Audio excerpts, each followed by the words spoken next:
It's Friday, and on Fridays, we recap Orange County Housewives. My name is Ashley, also known as the Bravo Mom. You can find me on Instagram and TikTok at the Bravo Mom. Please make sure you are subscribing to my YouTube channel. Every Friday, I come out with recaps of Orange County Housewives, and I will be now also recapping Salt Lake City. So let's get into this week's episode. So I know I said last week's episode felt like a filler episode. It didn't get good until the end, but this week was so good. And I have to confess, I went to bed a little bit early last night. I started taking some magnesium that one of my best friends suggested, and I was out. My husband came into bed around 10:30, dying to talk about this week's episode, and it was good. It did not disappoint. His recap was so good, and the whole time in bed with my eyes closed, I just kept thinking, I wish that he were home from work today and we could talk about this together, because it was so good. And he actually said that he gave this week's episode 5 oranges. You know, we have a rating scale at the end of every episode. I rate the episode 1 out of 5 oranges, and he gave it 5 oranges. So he was right. It was such a good episode. The girls separated into 2 separate groups. So it was Heather Fancy Pants, Emily, and Gretchen, also known as Gretchers, as Emily calls her. And Emily's right. Drunk Gretchers is a lot of fun. Like, she's fun. When she was walking around Heather's house looking for her phone, saying, "Sorry, where are you, bitch?" Oh my gosh. I was all smiles. It was so good. They were out in LA, hit the town. They go to the Abbey, which is a world famous gay bar in West Hollywood. They were like girls gone wild, and it looked like the most fun. I mean, those guys manhandling Emily. And I kind of felt like when they got back to Heather's and the butler was there, I think his name was Chris, forgive me if I'm wrong, and Emily was like looking at him like he was a chicken tender, and she said, "Would you ever work at the Abbey?" And I felt like she was low-key wanting to get dicked down by Chris the butler. This slumber party that Heather put together was absolutely amazing. Looked like so much fun. I loved the monogram pajamas.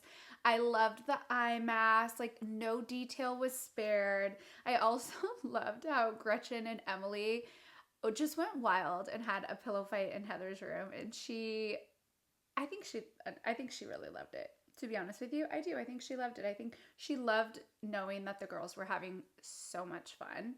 It looked like the most fun. So then we see the other group of ladies in Temecula. The dinner is a little heated. Honestly, it doesn't seem like they're having as much fun. There's a lot of tension still between Tamara and Shannon. I laughed so hard when they walk into the house and Tamara's like hugging up on Gina, and she says to Gina, "I can't imagine you horny." And Gina's like, "I'm just like different in the bedroom." Oh my goodness. Like, these girls are so funny. I love it. And I love that they have the Dom Perignon of, can I say weed? I think I can. I don't think I'll get in trouble, right? Joints from Heather. So Shannon was not comfortable putting on a bikini, especially in front of Jen. I mean, do you blame her? I think all of us would look a little out of shape next to Jen. She is like fit Barbie. Tamara wanted to make Shannon feel good, so she bought the girls these big oversized shirts that had bikinis on them, and they were really funny. And Gina even said, "Oh, my ass is higher." And then they had the old school like flower synchronized swimmer caps. It was just really cute, and I thought it was really a nice touch, thoughtful gesture from Tamara to make Shannon feel good. I don't see these two ever fixing things, to be honest with you. I am happy to see Tamara and Jen kind of like moving forward, dipping their toe in the friendship pool again. So I'm happy about that. Gretchen on the other hand, back to the other group, opening up this can of worms about Tamara allegedly going into a recording studio to record music with some singer and having an affair and hooking up. Who is the person? I'm dying to know, and watch it just be somebody weird like Fred Durst. I'm just kidding. I guess if we really investigated, we could figure out who it is. I want to know. And who was she married to? Simon? So Gretchen and Slade opened up a can of worms. Slade lives to tear Tamara down and just say bad things about her. And I told my husband when he came into the room last night and he was like, oh, and Slade and Gretchen were saying that Tamara had an affair with some guy in a recording studio and it recorded it and they have the audio. Okay, well, Gretchen said they have the audio, but no one showed us or played the audio. And I told my husband, I don't believe a thing that comes out of their mouths. I think they are lying. I think they lie. I just don't believe it. At the end of the episode where they show a recap for next week, Tamara is fired up and she gives Gretchen double birds, double middle fingers. I'm not going to do that to you guys because you don't deserve that. But holy shit. It's like intense. No Katie. And did anyone even notice that she was gone? She's not missed. She's not bringing anything to the table. All she does is lie. And it just like makes the show confusing. Nothing makes sense. And nobody cares about housewives talking to bloggers. We've all said it. It just takes away from everything else that's actually going on the show, which is a lot. There's actually a lot going on and it's actually really good. And dare I say, Gretchen and Slade have made the show really entertaining. And if I had to choose between Gretchen and Slade or Katie, hands down, no question, Gretchen and Slade. And speaking of Katie, she did share to her social media that her husband was having chest pains. He went to the hospital and it ended up that he had a blood clot, I believe in his lung and his leg, feeling much better, getting that situation resolved. That's such a scary situation. He's quite young and you don't ever want to see anyone experience anything that could be life-threatening. So wishing him a speedy recovery. I actually really like Matt. I think he's a great husband. Can we talk about breakfast post slumber party at Heather Dubrow's?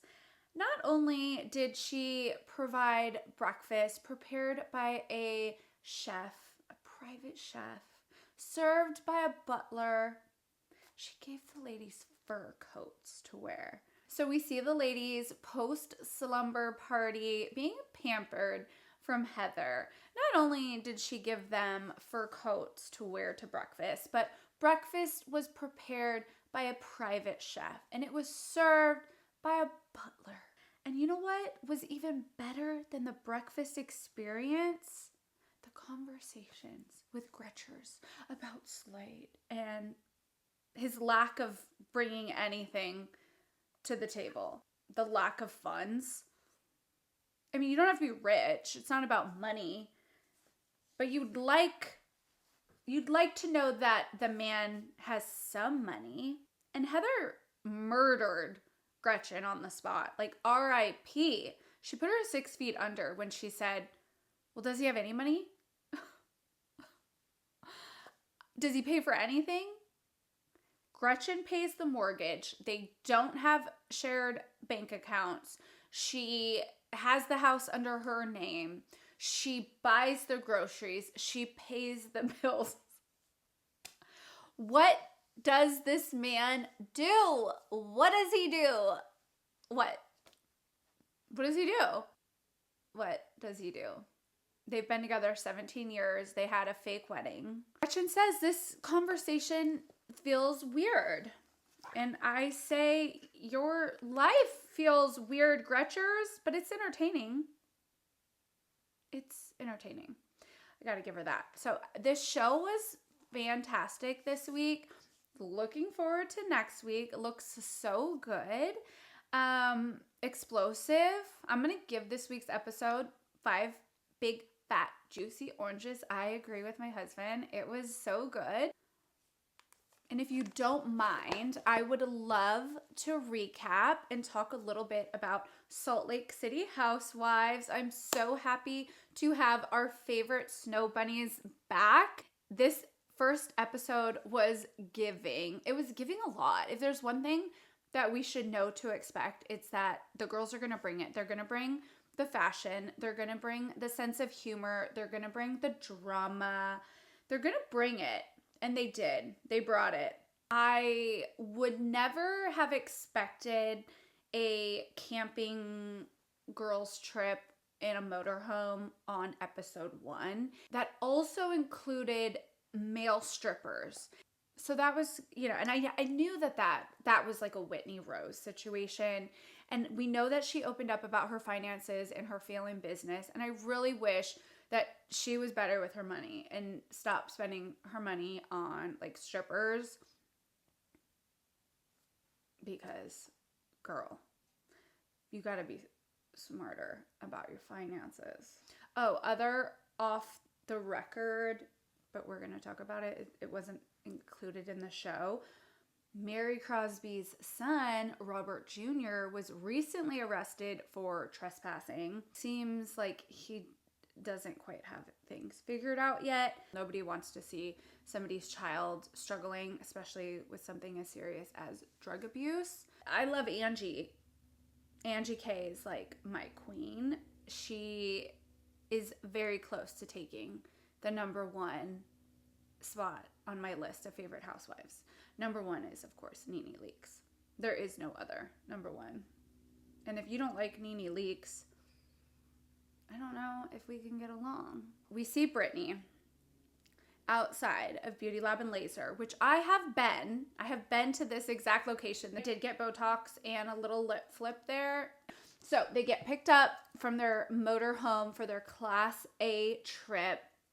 And Brittany reveals that she is actually wearing a bikini. And it's just so Brittany. And I love her. I can't help but love her. She's amazing. She's great. She's entertaining, and she's like not even trying. Bringing the camcorders for everyone. It's like very much giving Troop Beverly Hills, but also Blair Witch. And only Brittany and these women could achieve that. Only them. I have an announcement. Jared and I got engaged. And you could just feel like everyone just like, oh my God, Brittany, really? Why are you doing that?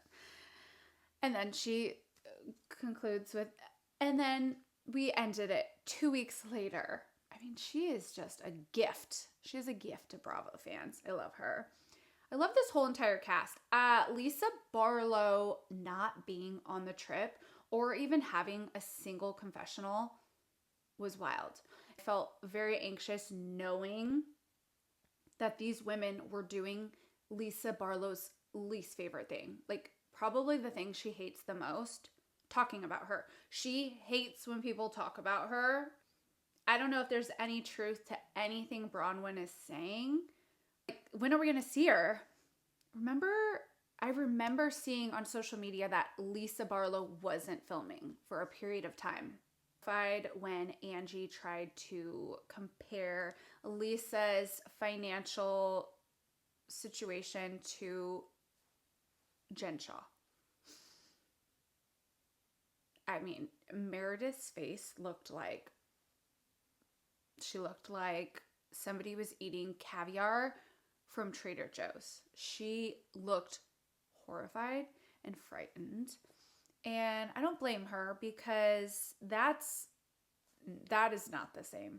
Those, you don't even compare. And then when Heather Gay got in her confessional and she said, why are we even speaking of Jen Shaw? Why are we even saying her name? And then she had this like mysterious look in her eye, and it made me scared. It made me scared that they're going to bring Jen Shaw back. And I was scared. I'm still scared until this morning I saw somebody was at a Watch What Happens live taping and they asked about Jen Shah, and Andy said, I don't ever want to see Jen Shah again. Thank God I can rest easy, because I don't either. She was scary. She was like abusive towards everybody. I don't want to see her back again. I think she's trouble. I think she's really toxic. I think her behaviors were really bad. You don't take away from the elderly. I am so looking forward to this upcoming season of Salt Lake City Housewives. Whenever people ask me who are new to watching Housewives, which franchise they should start with, where they should start, I always say Salt Lake City because it's newer and it's like a fun watch. It's newer, you know, and it's fun and it's still got a lot going on. But if they want to like really dive in to like the history of it and understand Housewife fans as a whole, you have to start with New York, of course. Or Orange County is great, but New York is so good. New York was so good until it wasn't anymore. Speaking of New York, what is going on? How did I end up only following now Sai of all of the Housewives of New York? What was New York Housewives? And I really like her. I like her style. I don't know how she has as much money as she does. It's insane. Like her houses, the remodels, the furniture, the marble, the tapestries. I mean, she's living the life. She's killing it. Killing it. Good for her. That's the dream. All right, that was my recap for this week's episode of Orange County Housewives and Salt Lake City's premiere. I hope you guys liked it. Please make sure you guys like and subscribe, and I will see you guys next week. Bye.